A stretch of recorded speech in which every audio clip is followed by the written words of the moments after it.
मेरा पति मुझसे 15 साल बड़ा था। हम दोनों में बहुत लड़ाई झगड़ा करते थे। एक दिन मेरे पति को पैरालाइज हो गया। अब वो बिस्तर पर पड़ा रहता और रोता रहता और रोते रोते स्टोर रूम की तरफ इशारा करता रहता। मैं स्टोर रूम में जाकर देखती तो वहाँ कोई भी नहीं होता था। अचानक एक दिन मेरे पति का देहांत हो गया। उसे मरे हुए हफ्ता ही नहीं गुजरा था। मुझे उसके इशारे याद आने लगे। एक दिन मैं नौकरानी नहीं आई थी तो मैंने सोचा आज मैं स्टोर रूम की सफाई कर लेती हूँ। मैं वहाँ सफाई करने चली गई और जैसे ही मैंने स्टोर रूम का दरवाजा खोला मेरी तो जान ही निकल गई, क्योंकि स्टोर रूम की सफाई करते हुए मुझे वहाँ, कहते हैं भगवान सबके साथ इंसाफ करता है, कुछ लोगों के साथ इंसाफ हो जाता है और उन्हें पता भी नहीं चलता। मैं भी उन्हीं लोगों में से एक थी। मेरा नाम कविता था। मैं बहुत ज्यादा खूबसूरत तो नहीं थी। मेरे माता पिता ने मेरी शादी एक बहुत बड़े आदमी से कराई थी जो बहुत बड़ी पोस्ट पर था, लेकिन मुझसे 15 साल बड़ा था और उसके सर पर एक भी बाल नहीं थे। हम जब भी साथ बाहर घूमने जाते तो लोग मुझे उसकी बेटी समझते थे। उसने मुझे कहा कि मैं ज्यादा खाना खाया करूं ताकि मेरा भी वजन बढ़ जाए और मैं भी उसके जितनी उम्र की लगने लगूं। मैंने मजाक में एक दिन कह दिया कि आप अपना वजन कम क्यों नहीं करते। उसे गुस्सा आ गया। उसने मेरे गाल पर जोरदार थप्पड़ मारा। अब हमारी शादी को हफ्ता ही नहीं हुआ था कि उसने मुझे इतनी जोर से मारा कि मैं जमीन पर गिर गई।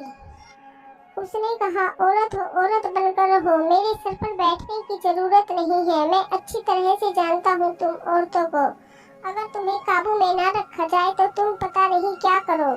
यहाँ इस घर में तुम मेरा ही खाती हो, मैं ही तुम्हारे लिए सब करता हूँ, तुम्हें कोई हक नहीं मेरी मजाक बनाने का। मैंने कहा मैं मजाक नहीं बना रही थी, लेकिन उसने मेरी इतनी सी बात का बहुत बुरा मान लिया और बहुत दिनों तक मुझे ताने देता रहा। वो मेरे लिए ऐसी चीज लेकर आता था जिससे मेरा वजन बढ़ जाए। कभी मेरे लिए पिज्जा लेकर आता, कभी बर्गर। मुझे ये सब खाने की आदत नहीं थी, इसलिए मेरा पेट खराब हो गया। पर उसने तब भी कहा, अगर तुम खाओगी तो यही चीजें खाओगी, वरना नहीं खाओगी। उल्टी सीधी चीजें खाने से मेरा वजन तो बढ़ गया, लेकिन मैं बहुत बेढंगी सी लगने लगी थी। सब मुझे कहने लगे, शादी के बाद तुम्हें क्या हो गया, पहले तो अच्छी खासी खूबसूरत हुआ करती थी, इतनी जल्दी वजन बढ़ा लिया। मेरे ऊपर जो ज्यादती हो रही थी वो किसी को बता भी तो नहीं सकती थी।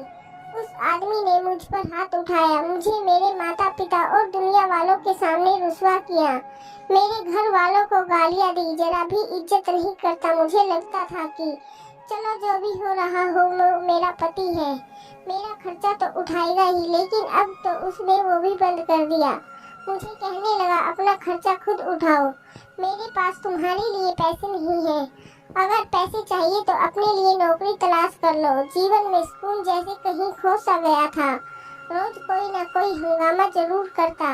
मैंने स्कूल में नौकरी करना शुरू कर दी। मेरी हालत इतनी खराब हो गई थी कि कभी कभी तो मैं अपने स्टूडेंट के सामने ही रोने लग जाती। जब मैं उनको अपने पति के बारे में बताती तो वो सुनकर हैरान रह जाती। मेरे पास कोई भी नहीं था जिसे मैं अपना दुख बता सकती। मेरे पति का कहना था, जब तक पत्नी को मारो नहीं वो सीधी नहीं चलती और सर पर चढ़कर बैठ जाती है, इसलिए मैं अपनी पत्नी को बिना वजह ही मार लेता हूँ।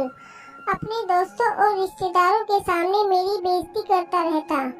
हमारे यहाँ कोई संतान भी नहीं हो रही थी। मैं बहुत परेशान थी, लेकिन किसी को कुछ बता भी नहीं सकती थी।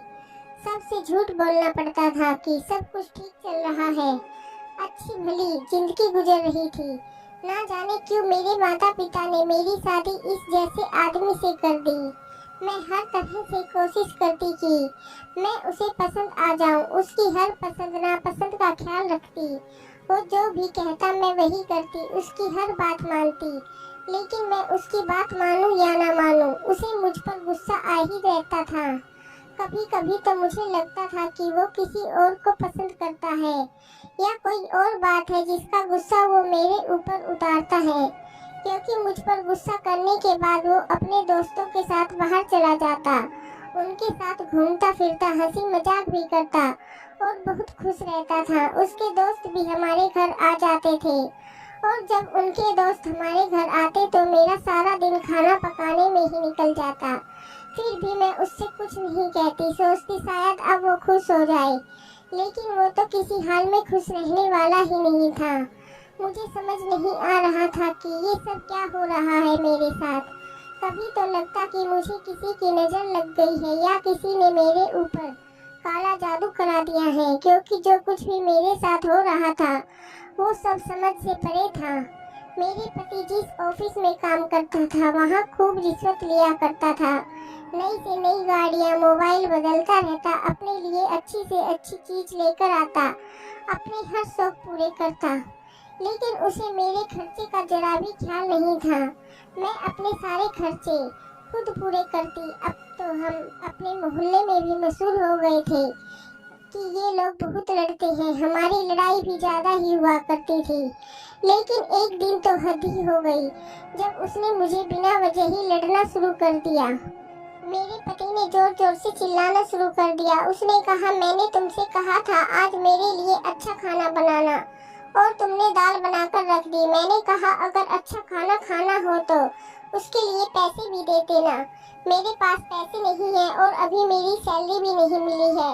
वो इस बात को लेकर खूब लड़ा और कहने लगा, मुझे तुम्हारे साथ रहना ही नहीं है, तुम मुझे अच्छी ही नहीं लगती। आज तक तुमने मेरे दिल में जगह नहीं बनाई। बात कहाँ से शुरू हुई और कहाँ चली गई पता ही नहीं चला। और कहने लगा, मैं तो तुम्हारे साथ मजबूरी में ही रह रहा हूँ। वो बहुत ज्यादा चीख रहा था और गुस्से में था, जिसकी वजह से उसका बीपी बढ़ गया और उसको दौरा पड़ गया। मुझे समझ नहीं आ रहा था कि मैं क्या करूं। रात का समय था। मैं उसे हॉस्पिटल लेकर गई। डॉक्टर ने कहा, आपने आने में देर कर दी, आपके पति को पैरालाइज हो गया है। अब ना ये चल सकते हैं और ना बोल सकते हैं। इनका पूरा शरीर बेकार हो गया है। बस ये अपनी दोनों आंखें और 3-4 उंगलियां ही हिला सकते हैं। मेरे पति ने गुस्सा किया और उस गुस्से में आकर अपना ही नुकसान कर लिया। गुस्से की वजह से उनका बीपी हाई हुआ और अटैक आ गया। खैर हफ्ते भर हॉस्पिटल में रहे, फिर घर आ गए। अब मैं ही उनका ख्याल रखा करती थी। वो बोल भी नहीं सकता था और ना ही हिल सकता था, लेकिन उसे अपने किए पर कोई भी अफसोस नहीं था। मैं भी इन सब से खुश नहीं थी। वो जैसा भी था मेरा पति था। मैं नहीं चाहती थी कि उसके साथ कभी ऐसा कुछ हो। एक पत्नी कभी भी अपने पति का बुरा नहीं सोच सकती, चाहे पति जैसा भी हो। अब तो हमारे घर में पैसों की भी परेशानी होने लगी। मैं नौकरी भी करती, घर का काम भी करती और उसे भी संभालती। अब उसकी आंखें बदलने लगी थी। वो सोचने लगा था कि मेरी पत्नी जिसके साथ मैंने इतना बुरा किया, उसे मारा पीटा, उस पर गुस्सा किया, अब भी वो मेरा इतना ख्याल कर रही है, मेरी खिदमत कर रही है। एक दिन मेरे पति ने मुझे अजीब सा इशारा किया। मैं समझी नहीं कि वो क्या कह रहा है। उसने अपनी उंगली से इशारा किया था। मुझे लगा कि वो कह रहा है उसे बाथरूम जाना है, मुझे भूख लगी है। लेकिन आज उसने तो जो इशारा किया वो अलग था। वो स्टोर रूम की तरफ इशारा कर रहा था, लेकिन इसका मतलब ये नहीं था कि उसे स्टोर रूम जाना है। मैंने उससे पूछा, क्या हुआ, आप स्टोर रूम की तरफ इशारा क्यों कर रहे हैं? क्या आपको स्टोर रूम जाना है? तो उसने मना कर दिया। मैंने घर में एक नौकरानी रख ली थी, क्योंकि मैं आधे दिन घर में नहीं रहती थी और अपनी नौकरी भी नहीं छोड़ सकती थी। अगर मैं नौकरी नहीं करती तो घर का खर्चा कैसे चलता, इसलिए मैंने नौकरानी को रख ली। ऑफिस वालों ने भी मेरे पति का हिसाब भी क्लियर कर दिया और अब वो नौकरी पर भी नहीं जा सकता था, इसलिए उनकी तनख्वाह भी आनी बंद हो गई थी। और जो अभी तक की तनख्वाह और फंड है उनको मिलने में थोड़ा टाइम लगेगा। जब मैं उनको फोन करती तो वो कोई और बहाना बना लेते। वो पैसे भी हमें नहीं मिल रहे। और मेरे पति का काम ऐसा था, उसे बहुत लोग जानते थे और उससे डरते थे। उसके दस्तखत के बगैर फाइल पूरी नहीं होती थी, इसलिए उसे लाखों रुपए की रिश्वत भी देते थे। उसके कुछ रिश्तेदार भी थे जो पहले तो पैसों के चक्कर में उसके आसपास रहते थे, लेकिन जैसे ही उनका बुरा समय आया सबने साथ छोड़ दिया। अब उसे एहसास हुआ कि मेरे बुरे समय में मेरी पत्नी ही मेरे साथ है। वो रोज रात को स्टोर रूम की तरफ इशारा करता और रोता रहता। उसे देखकर मुझे भी रोना आ जाता था, क्योंकि मुझसे उसकी ऐसी हालत देखी नहीं जा रही थी। हमारी शादी को 5 साल हो गए थे और इन 5 सालों में उसने मुझे चैन की सांस लेने नहीं दिया था। हर रोज मेरा खून जलता था। बहुत तकलीफ दी है उसने मुझे, लेकिन उसे मैंने माफ कर दिया था। शायद उसको उसके किए की सजा मिल गई थी। मैं उसे और सजा नहीं देना चाहती थी। वो रोता रहता था और बार बार इशारा करता। मैं उसके इशारों पर जाकर देखती, लेकिन मुझे वहाँ कुछ नहीं मिलता। ना ही उसकी कोई चीज वहाँ थी और ना ही कोई ऐसी चीज थी जो उसे चाहिए हो। अब बार बार इंसान एक ही तरफ इशारा कर रहा है, इसका यही मतलब है कि कोई बात जरूर तो है, लेकिन मैं समझ नहीं पा रही थी। एक दिन उसकी कजीन हमारे घर आई और हैरत की बात यह है कि वो उससे तो नहीं मिली, लेकिन मुझसे अजीब गरीब बातें करने लगी। कहने लगी, तुम्हारे पति की तनख्वाह और फंड के पैसे कब मिलेंगे? मैंने कहा, पता नहीं, मैं तो रोज फोन करती हूँ, वो लोग कुछ ना कुछ बहाना बना देते हैं। कहने लगी, बहुत सारे पैसे होंगे ना, तुम इतने पैसों का क्या करोगी? मैंने कहा, अपने पति का इलाज करवाऊंगी, हो सकता है दूसरे शहर में उनका इलाज हो जाए। तो मुझसे पूछने लगी कि कहीं तुम्हारे पति ने दूसरी शादी तो नहीं कर रखी थी? मैंने कहा, मुझे नहीं पता, लेकिन वो मुझे अपने पैसे नहीं देते थे। बोली, तब तो जरूर इसने दूसरी शादी कर ली होगी। मैंने कहा, अगर ऐसा होता तो वो औरत अभी तक यहाँ आ गई होती, लेकिन मेरे पति ने मुझे ऐसा कुछ नहीं बताया और ना ही उसने मुझसे छुपाकर दूसरी शादी की है। उसने कहा, तुम झूठ बोल रही हो, इसकी सारी दौलत तुम्हारे पास ही है। ये कई लोगों से लाखों रुपए की रिश्वत लेता था, तुम्हारे ऊपर ही उड़ाता होगा, तुम्हारे नखरे देखता होगा। मुझे भी गुस्सा आ गया। मैंने कहा, देखो, मैं खुद नौकरी करती हूँ, सर्दी हो या गर्मी हो या मेरी तबीयत खराब हो, मैं जरूर अपनी नौकरी पर जाती थी। महीने में 30 दिन अपना सर खपाने के बाद मुझे 30,000 रुपए मिलते हैं और वो भी घर के खर्चे में खत्म हो जाते।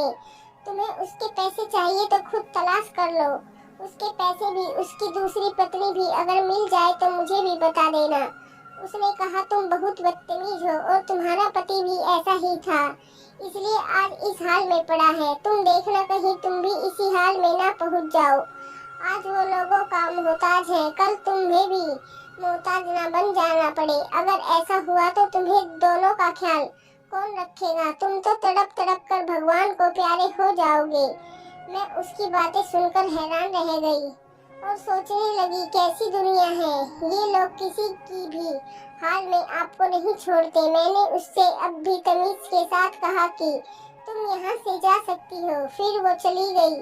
मैंने सब बात अपने पति को बताई। वो सुन भी रहा था, समझ भी रहा था और रो रहा था।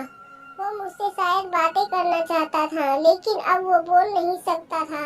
अगले दिन मैंने डॉक्टर से चेकअप करवाया तो डॉक्टर ने भी यही कहा कि इनके ठीक होने की उम्मीद बहुत कम है, अभी तो ये ऐसे ही रहेंगे, आगे भगवान की मर्जी है। लेकिन अगर आप चाहे तो किसी और डॉक्टर को दिखा सकती है या किसी और शहर ले जा सकती है।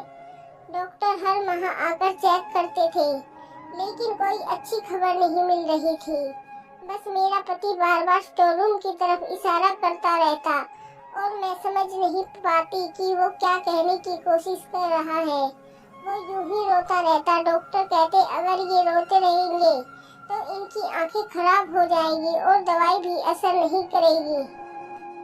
मैं उन्हें समझाती और कहती कि आप रोया ना करें, सब्र करें। एक दिन जब सवेरे मैं उनको जगाने गई तो मैंने देखा कि वो जाग नहीं रहे थे। तब मुझे एहसास हुआ कि वो इस दुनिया में नहीं रहे। मेरे पैरों तले जमीन निकल गई। मैंने डॉक्टर को बुलाया। उन्होंने कहा, इनका देहांत हो चुका है और इनके लिए यही अच्छा हुआ, क्योंकि ये जीने की उम्मीद छोड़ चुके थे और बहुत तकलीफ में थे। अच्छा हुआ इन्हें भगवान ने बुला लिया। मुझे ये सुनकर बहुत ही सदमा लगा और मैं रोने लगी।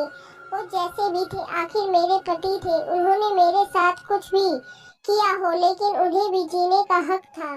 मैंने पूरी इज्जत के साथ उनका क्रियाक्रम किया। मैं कुछ समय नौकरी पर नहीं गई, मैं घर में ही रहती और मेरे साथ घर में एक नौकरानी रहती थी।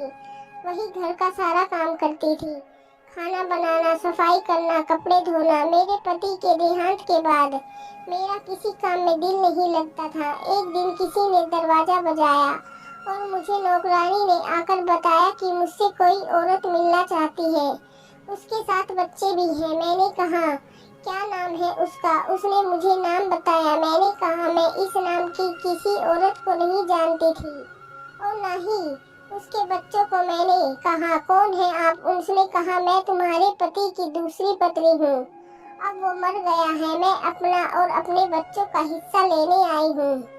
तुम्हारे पति ने 3 साल पहले मुझसे छुपकर शादी कर ली थी और 3 साल में मेरे 2 बच्चे भी हैं। अब मैं अपना हक लेने तुम्हारे पास आई हूँ।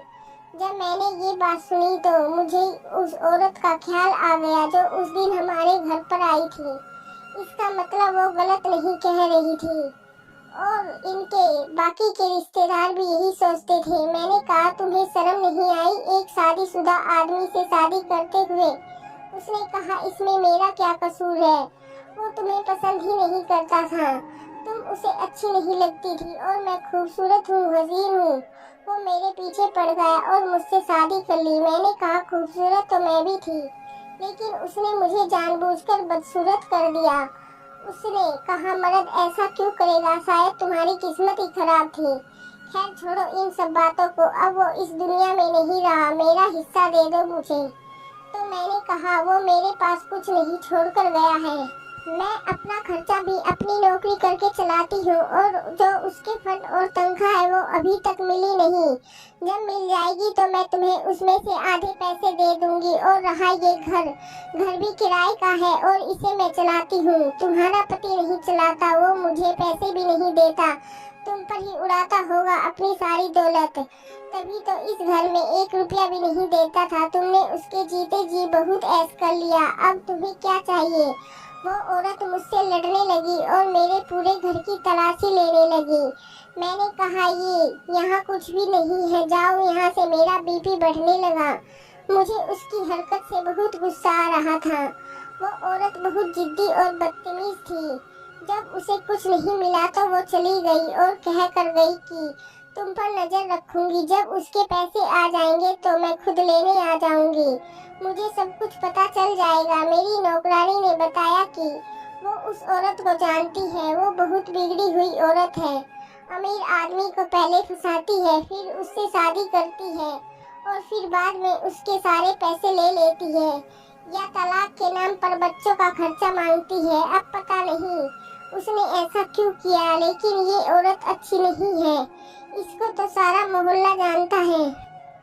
मैंने कहा मेरी जिंदगी में कुछ अच्छा नहीं हो सकता। पति ने भी मुझे तंग किया और जाने के बाद भी मेरे गले में मुसीबत डाल गया। मैं क्या करूं? अभी मेरे पति को मरे हुए ज्यादा समय नहीं हुआ था। मुझे बार बार अपने पति का ख्याल आता कि वो स्टोर रूम की तरफ इशारा क्यों करता था। अपने आखिरी समय में भी वो यही इशारा कर रहा था। मुझमें उसकी याद बस गई थी। औरत भी बहुत अजीब होती है, जब किसी से मोहब्बत करती है तो उसकी बेवफाई भी माफ कर देती है, लेकिन मन के अंदर इतनी ताकत नहीं होती। मुझे तो आज तक ये समझ नहीं आया कि मेरे पति ने मेरे साथ ऐसा क्यों किया, जबकि मैंने तो हमेशा उनसे मोहब्बत की। मैं अपने घर में भी यही सोचकर आई थी कि हमेशा अपने पति का साथ दूंगी। मैं देखने में भी अच्छी थी, लेकिन शायद उनके दिल में जगह न बना सकी। औरत खूबसूरत है या नहीं, मर्द की नजर ही तय करती है। अगर कोई औरत एक बार मर्द को खूबसूरत लग जाए और अगर वो खूबसूरत ना भी हो, वो उसे अपने दिल की मलिका बनाकर रखता। और वो कभी कभी बहुत खूबसूरत औरत भी मर्द के दिल को नहीं भाती, तो उनकी हालत मेरे जैसी हो जाती है, क्योंकि आजकल तो हालात भी ऐसे थे। मैं अब दिन भर रोती रहती थी, खाना भी नहीं खाती थी। हर समय दिमाग टेंशन में रहता था, लेकिन मेरे पास अब क्या रह गया था। मेरी उम्र भी अभी कोई ज्यादा नहीं हुई थी, मुझे किसी से शादी भी नहीं करनी थी।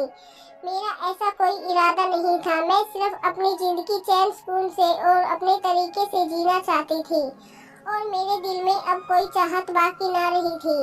मेरी जिंदगी का अब कोई मकसद नहीं था। मैं घर में ही रहती, मेरे पति के पैसे भी नहीं आ रहे थे और उनकी दूसरी पत्नी फोन करके मुझे बहुत परेशान करती रहती, पैसों का पूछकर मुझे तंग करती रहती। मेरे पास सब पैसे खत्म हो गए थे। मैंने नौकरानी से भी कहा कि वो काम पर छोड़कर चली जाए, मैं अब उसको पैसे नहीं दे सकती। मैं हैरान रह गई जब एक दिन वो मेरे लिए खुद अपने घर से खाना बनाकर लाई और कहने लगी, आप बहुत अच्छी हैं मैडम, आपने मेरा बहुत ख्याल रखा है, मेरे पास इतना ही है मैडम, मैं आपके लिए खाना ही ला सकती हूँ। उस दिन मुझे पता चला कि अगर हम दुनिया में किसी अच्छे इंसान के साथ अच्छा करते हैं तो वो हमारे साथ उससे भी अच्छा करता है। उसके पास तो खुद कुछ नहीं था, वो गरीब थी, 4 बच्चे थे, उसके ऊपर बोझ नहीं बनना चाहती थी। मैंने उससे कहा, अगर मेरे हालात अच्छे हो गए तो मैं तुम्हें ही काम पर बुला लूंगी और तनख्वाह भी दे दूंगी। उधर उसके ऑफिस वाले पैसे देने को तैयार नहीं थे, शायद वो पैसा खाना चाहते थे। इधर उनकी पत्नी ने मुझे तंग कर रखा था। मेरी एक दोस्त थी जिसे मैंने उधार ले रखा था और किसी तरह खाना पीना चल रहा था, वो भी खत्म होने वाले थे। मैं बहुत ज्यादा परेशान थी। नौकरानी को भी मैंने हटा दिया था, घर भी कुछ बहुत ज्यादा गंदा हो रहा था, वैसे भी करने को कुछ नहीं था। मैंने सोचा आज सफाई कर लेती हूँ। मैं स्टोर रूम में चली गई। वहाँ जाते ही मुझे अपने पति की याद आने लगी। मैं सोचने लगी वो बार बार इधर इशारा क्यों करते थे कि अचानक मेरा पैर फिसल गया और मेरा हाथ दीवार पर लग गया, जिससे मेरी कलाई में चोट लग गई और वहाँ एक टाइल टूट गई। जब मैंने उस तरफ देखा तो मेरे पैरों तले जमीन निकल गई। मुझे यकीन नहीं हुआ कि मेरी आंखें क्या देख रही है। इस दीवार के पीछे एक कमरा बना हुआ था और उसमें एक तिजोरी बनी हुई थी। जब मैं अंदर गई तो मेरे पैरों तले जमीन ही निकल गई। उसके अंदर ढेर सारी दौलत, सोना चांदी और ना जाने क्या कुछ था। मैं समझ गई कि वो इसी तरफ इशारा किया करता था, लेकिन बता नहीं सकता था। जैसे ही मेरे पति ने बारे में मशहूर था कि वो बहुत ज्यादा रिश्वत लिया करता था, शायद ये सब उन्हीं की रिश्वत के पैसों से बना हुआ था। मैंने सब सामान वहाँ से निकाल लिया और उस जगह को बंद कर दिया और पहले की तरह कर दिया ताकि कोई पहचान ना सके। अगले दिन मैंने नौकरानी को बुलाया और उससे कहा कि घर का सारा सामान पैक कर दो, मैं यहाँ से जा रही हूँ, वैसे भी ये घर किराए का है। मैं सोच रही थी कि दौलत में से कुछ हिस्सा अपने पति की दूसरी पत्नी को दे दूं, लेकिन नौकरानी ने बताया कि वो दोनों बच्चे उसके नहीं थे। वो झूठ बोल रही थी, वो बच्चे किसी और के थे, वो आपके पति के बच्चे नहीं थे और वो औरत हमारे मोहल्ले में रहती है। कल एक आदमी आया था और अपने बच्चों को लेकर चला गया। हो सकता है आपके पति ने उससे शादी ना की हो, वो झूठ बोल रही हो, क्योंकि ये औरत ऐसे ही ड्रामा करके पैसे ऐंठती है। मैं खामोश उसकी बात सुनती रही। मैंने नौकरानी को उसकी तनख्वाह और कुछ पैसे दे दिए। उसे लगा शायद मुझे ऑफिस से पैसे मिल गए हैं, लेकिन ऑफिस वालों ने तो पैसे खा लिए थे। मैं वहाँ से चली गई। मैंने कुछ सामान भी उसे दे दिया और थोड़ा बहुत सामान अपने साथ लेकर दूसरे शहर में चली गई थी। वहाँ पर मैंने नौकरी करनी शुरू कर दी। आज मेरे पास घर भी है, गाड़ी भी है और मैं अपने पति के नाम से एक अनाथ आश्रम बनवा रही हूँ, क्योंकि ये पैसे उनके ही थे, उन्हीं ने रखे थे। वो तो मुझे देना भी नहीं चाहते थे, लेकिन शायद किस्मत को यही मंजूर था, ये पैसे मुझे ही मिलने थे। मैं इन पैसों से कोई अच्छा काम करना चाहती थी। ये सब सुनने में अजीब लगता है, लेकिन मेरा पति मुझसे 15 साल बड़ा था। उसके इतने सालों में ये पैसे जमा किए थे, लेकिन वो इसे खर्च नहीं कर पाया।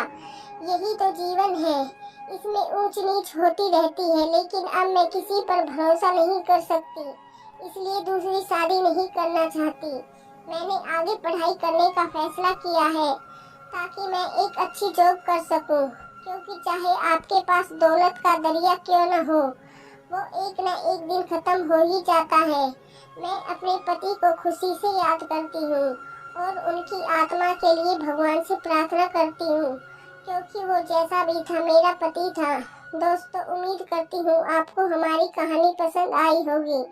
कहानी पसंद आई हो तो वीडियो को लाइक करें, चैनल पर नए हैं तो चैनल को सब्सक्राइब कीजिए।